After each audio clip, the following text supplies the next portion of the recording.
In this room, we're going to learn a little bit about how they diverted the water to build the dam and how it's used today. They started by picking Black Canyon as the site to build Hoover Dam. They then had to create a dry spot to build the dam itself. This was achieved by first blasting 4 diversion tunnels into the canyon walls. We have 2 on the Nevada side and 2 on the Arizona side. Now, originally, these tunnels were 56 feet in diameter and then coated with 3 feet of concrete. So that today they are 50 feet in diameter and about 4,000 feet long.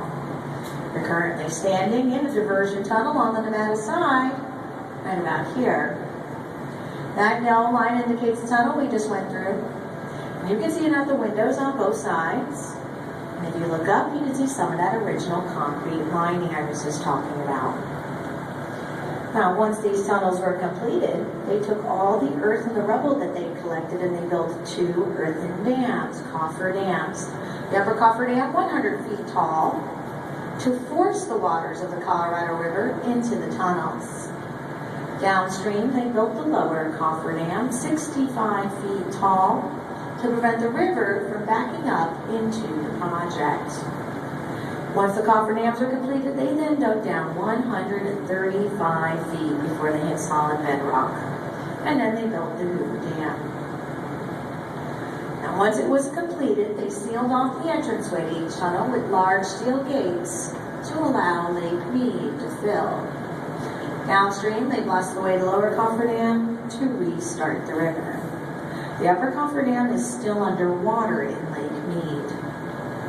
Once these tunnels had dried out, they poured a 400-foot concrete plug into each tunnel to seal off the upper half.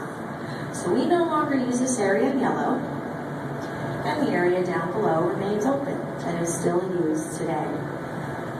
The outer tunnels are connected to our spillways. Our spillways kind of act like the overflow drain in a bathtub. They're situated 27 feet down from the top of the dam along the sides of the canyon walls. Now, in this diagram, it looks like this tunnel plug is actually blocking the spillway. But if you look on the diagram right over here,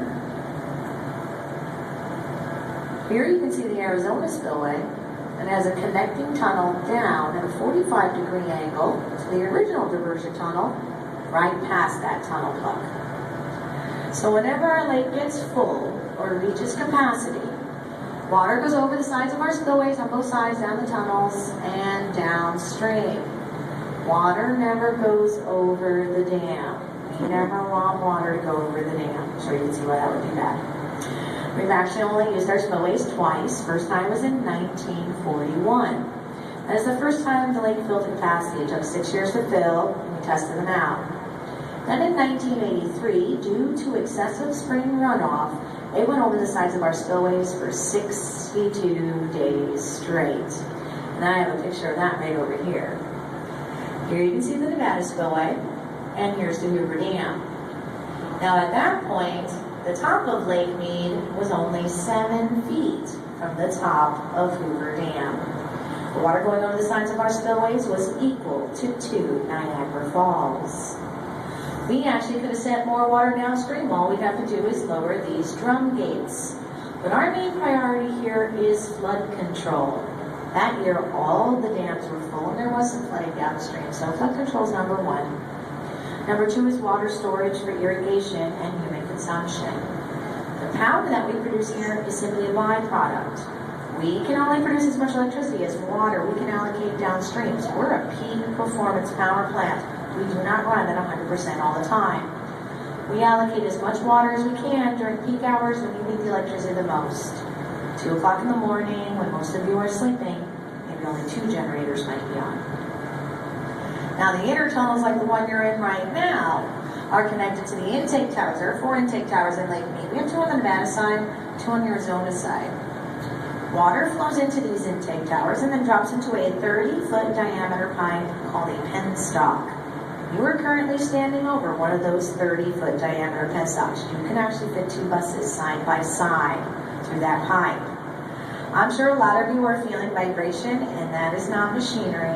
That is the water going through that penstock. We can have about 96,000 gallons per second going through that pipe. Water goes through these penstocks, around the dam, through the canyon walls, into 4 smaller 13-foot diameter penstocks toward our generators, which are indicated in red. From the intake tower of the generator, water drops about 250 feet. That gives enough speed and enough velocity to spin our turbines. From there, the water goes into the tail race or tail bay, and then downstream. Now from here, I'm going to lead us back to the elevators.